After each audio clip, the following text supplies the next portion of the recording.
반갑습니다. 이 채널을 방문해주신 여러분들에게 먼저 진심으로 감사의 말씀 올립니다. 이 채널은 여러분도 잘 아시는 동주열국지라는 중국의 역사소설의 픽션과 넌픽션을 구별하고 이를 검증하려고 쓴 열국지 팩트체크, 다른 눈으로 본 열국지를 해설하고 보충 설명하는 채널입니다. 저는 열국지 팩트체크, 다른 눈으로 본 열국지를 쓴 강용봉입니다.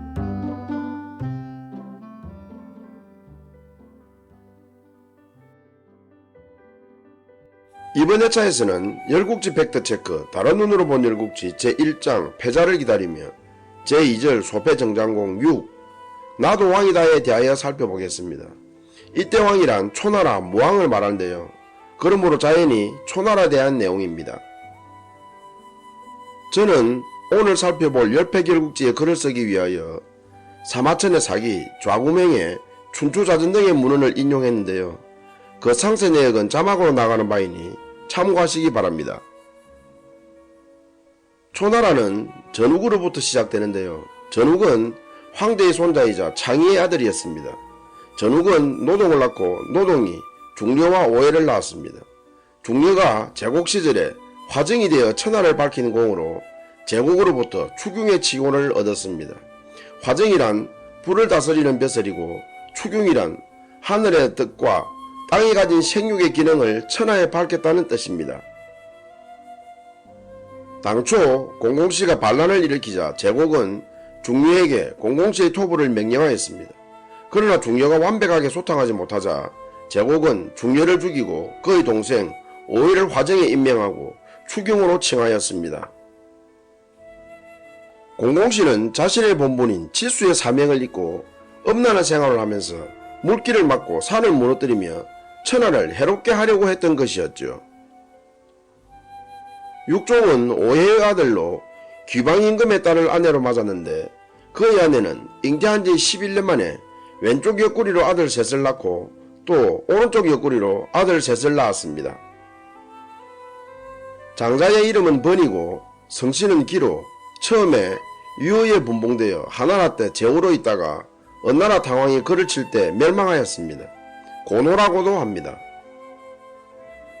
차자의 이름은 참호이고 성씨는 동이며 한의에 분봉되었다가 주나라 때 호나라로 되었으나 결국 초나라에 멸망되었습니다.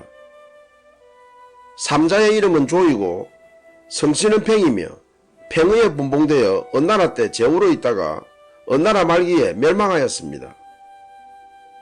사자의 이름은 회인이고 성씨는 종이며 정의에 분봉되었고 오자의 이름은 안이고 성씨는 조이며 주호에 분봉되었으며 육자의 이름은 계련이고 성씨는 미이며 초나라 왕족의 선조입니다. 이후 계련의 후손 중에 유궁이 있었는데 그의 학문과 인품이 대단하여 주문왕과 주무왕의 서성을 지냈습니다. 게다가 유궁의 아들 웅려, 손자 웅광, 정손 웅역도 주나라를 섬긴 공으로 주성왕은 웅역을 형만에 봉하였습니다. 그 뒤 웅역은 웅을 성으로 삼았습니다. 웅역은 노나라 제후 백금, 위나라 제후 모, 진나라 제후 섭, 제나라 제후 여급과 함께 주성왕을 섬겼습니다. 이후 웅역으로부터 6대에 이르러 웅거가 군위에 올랐는데 그는 주 2왕 때 용땅과 양어를 정벌하는 등 영토를 넓히고는 장자 강을 구단왕으로, 차자 홍을 악왕으로, 막내 집자를 월나라 장왕으로 삼는 등 잠시 왕호를 사용하였습니다. 그러나 칭왕에 따른 주 여왕의 징계가 두려워 왕호를 포기하기도 하였습니다. 웅거로부터 6대에 이르러 웅상이 죽자 그의 세 동생 중설, 숙감, 개순이 자기 군위를 두고 다투었습니다. 이 과정에서 중설이 죽고 숙감이 복당으로 달아나 개순이 군위를 이었는데 이가 웅순입니다.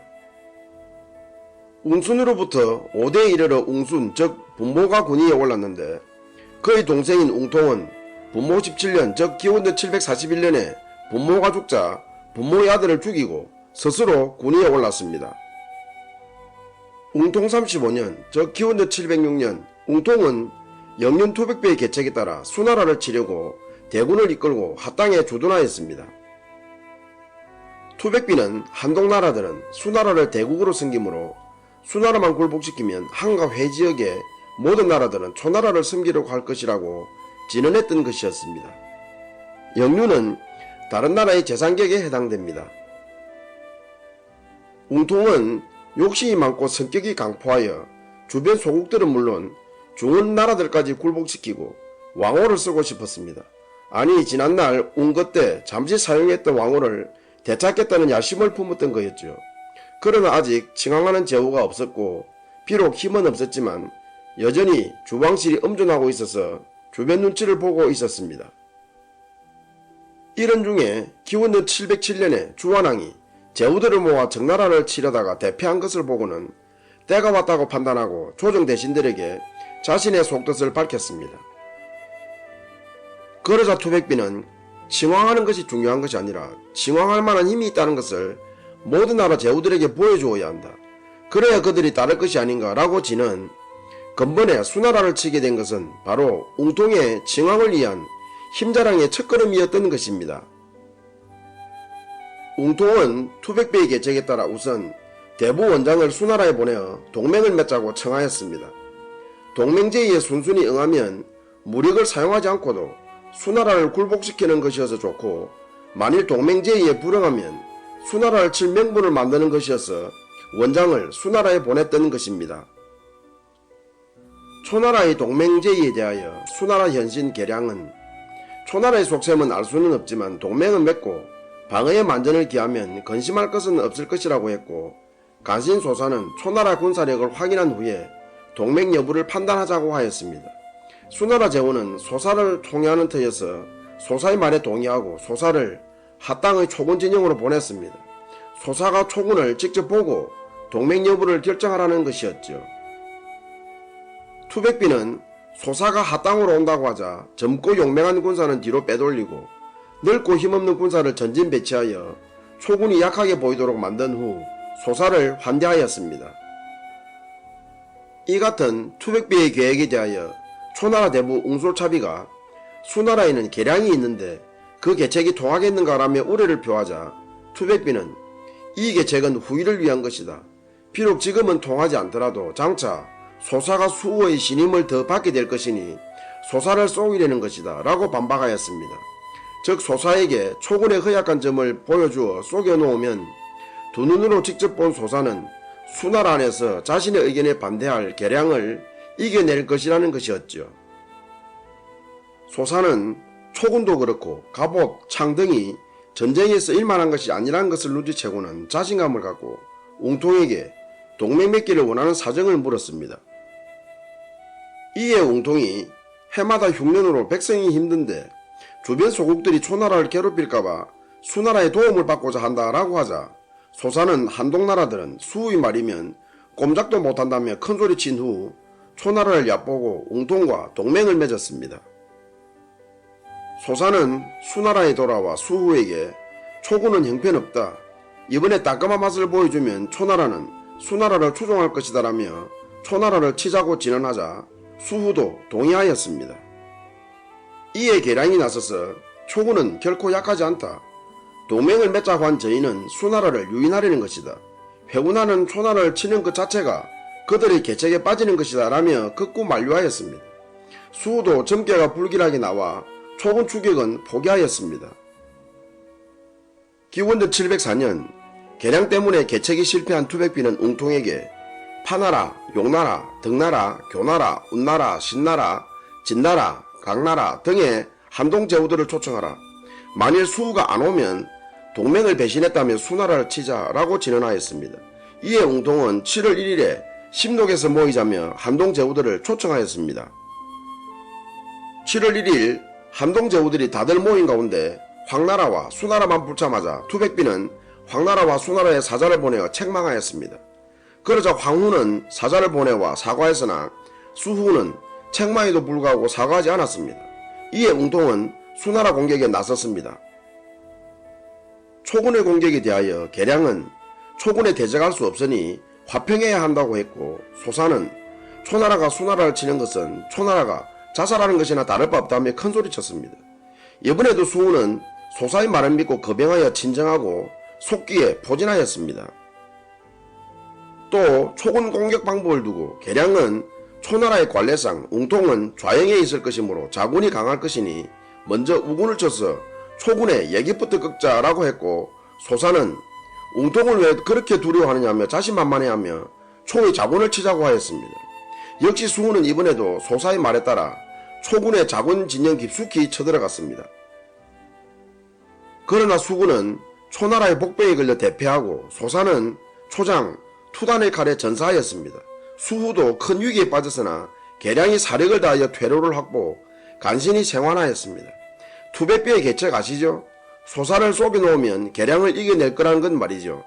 역시 수나라는 소사의 말만 믿다가 결국 대패한 것이었습니다. 그제야 수훈은 계량의 의견을 듣지 않은 것을 크게 후회하며 초나라와 강화하기로 하고, 계량을 강화사자로 임명하여 초군 진영으로 보냈습니다. 계량은 웅통에게 수나라가 초나라에 대항한 것은 간신 소사가 날뛴 것이지 수후의 본심은 아니었다. 더군다나 이제 소사도 죽었으므로 더는 그 같은 무모한 짓은 없을 것이다. 용서해준다면 한동 군장들과 함께 초나라에 복종하겠다라며 강화를 청하였습니다. 그러자 웅통은 강화를 받아들인 대신 수나라가 한동 군장들을 이끌고 주왕실에 가서 초나라 왕호를 받아오라고 요구하였습니다. 수훈은 강화 조건이 마음에 들지는 않았지만 그래도 왕호를 청하는 척 신용은 내야 한다는 계량의 진언에 따라 한동 군장들을 이끌고 주왕실에 갔습니다. 그러고는 주한왕에게 초나라가 아니면 남방 오랑캐들을 다스리기 어려우니 초나라에 왕호를 내려달라고 하였습니다. 그러자 주한왕은 수후를 크게 꾸짖고 이를 불하하였습니다. 주한왕은 정나라에 패한 이후 기가 죽어 있었는데 남방 오랑캐들마저 자신을 깔본다고 대로한 것이었지요.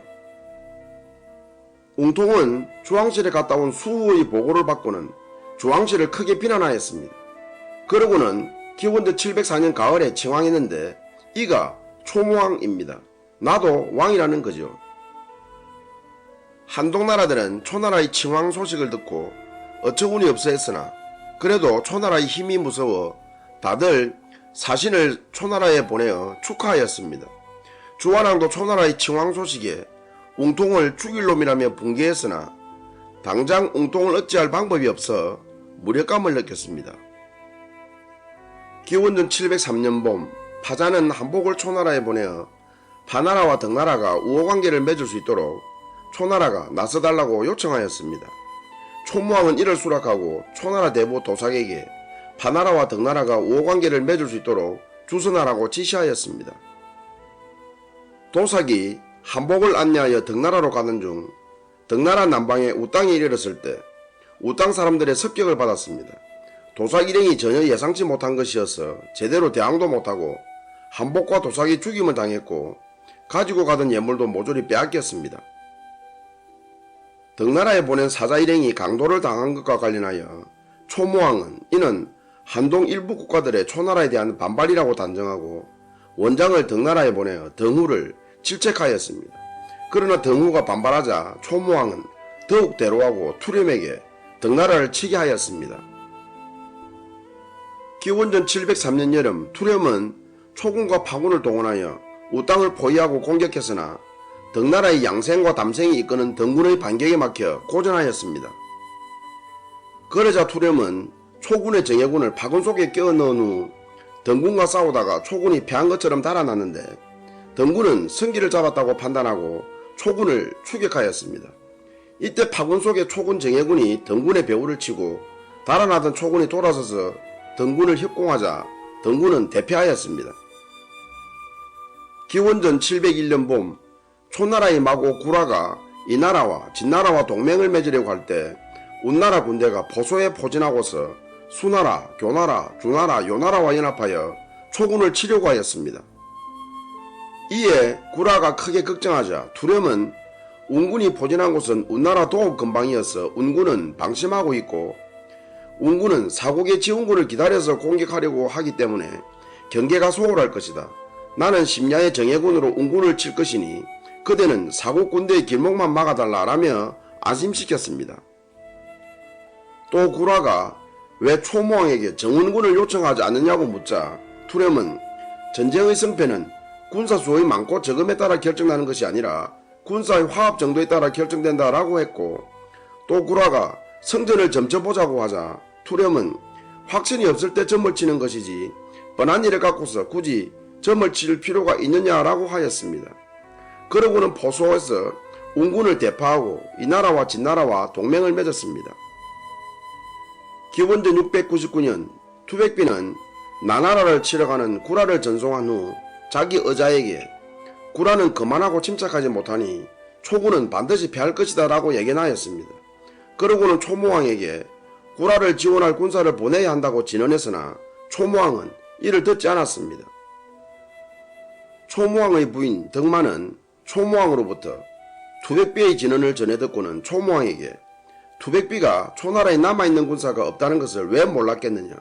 투백비의 말은 왕은 신의로 백성들을 대해야 하고 덕으로 신하들을 가르쳐야 하고 구라에겐 패전의 책임을 묻겠다는 명확한 뜻을 전해야 한다는 뜻이다. 구라는 포소전투에서 쉽게 이겨 나나라를 얕볼 것이므로 구라가 실수하지 않을까 하여 투백비는 걱정하고 있다 라며 초모왕을 일깨웠습니다. 이에 초모왕은 사람을 구라에게 보냈으나 그 사람은 구라를 만나지 못하였습니다. 구라는 행군하면서 군사들에게 자기에게 충고하거나 건의하는 자는 엄벌할 것이라는 명령을 내리는데 초군은 대열도 갖추지 않았고 나군의 매복에 대한 대비책도 없었으며 심지어 나군과 어떻게 싸울 것인지에 대한 전략도 없었습니다. 구라는 나군을 자기 적수라고 생각하지 않았던 거였죠. 그러나 초군은 나나라에서 나군과 노육연합군에 허무하게 대패하였습니다. 구라는 부끄러움과 창피함을 견딜 수 없어서 황국에서 목을 메고 자기를 했고 초장들은 야부에서 청죄하였습니다. 초모왕은 투백비의 가난을 무시한 것을 부끄럽게 여기며 패장들을 용서하였습니다. 투백비는 전투에 임하면서 구라가 발을 높이 들고 걷는 것을 보고는 구라는 지나친 자신감으로 교만하여 적을 대비하는 마음이 견고하지 못함을 알아보는 것이었죠. 한동지역에서의 초나라의 급성장에 대하여 기원전 710년 가을에 정장공은 채안공과 등땅에서 회합을 갖고 초의 급성장이 중원의 위협임을 인식하고 초나라에 공동 대응하기로 하였습니다. 그러나 정나라가 주왕실과 갈등을 넘어 전투까지 벌이고 제나라가 부경의 침입을 받은 데다가 정장공도 노쇠하여 초나라에 적절하게 대응하지 못하였습니다.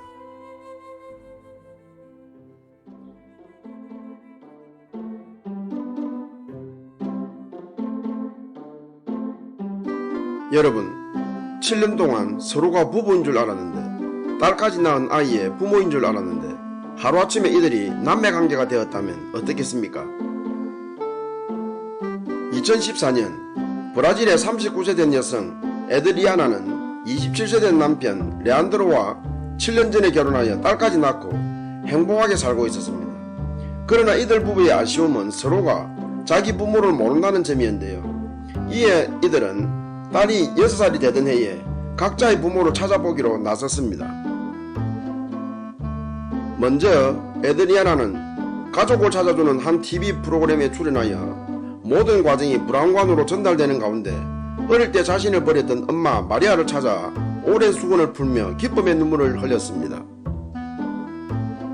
그런데 마리아는 에드리아나를 제외한 방송에서 자신이 에드리아나 외에 아들을 버린 일을 고백했고 그 애 이름이 레안드로라고 밝혔는데 비록 세 사람이 유전자 검사 등 정확한 확인 절차를 거친 것은 아니지만 부부가 알고 있는 어머니의 이름이 동일하다는 것, 기억하고 있는 어린 시절 등 여러 정황으로 보아 마리아가 부부의 어머니이고 부부가 친남매임을 느낄 수 있었습니다. 졸지에 부부가 남매가 되는 순간이었죠. 그러나 둘은 운명의 장난 앞에서 결코 헤어지지 않을 것임을 다짐했다고 합니다. 참 기구한 운명이죠. 구독 꼭 부탁드립니다. 끝까지 시청해주셔서 감사합니다. 다음 회차에서 뵙겠습니다.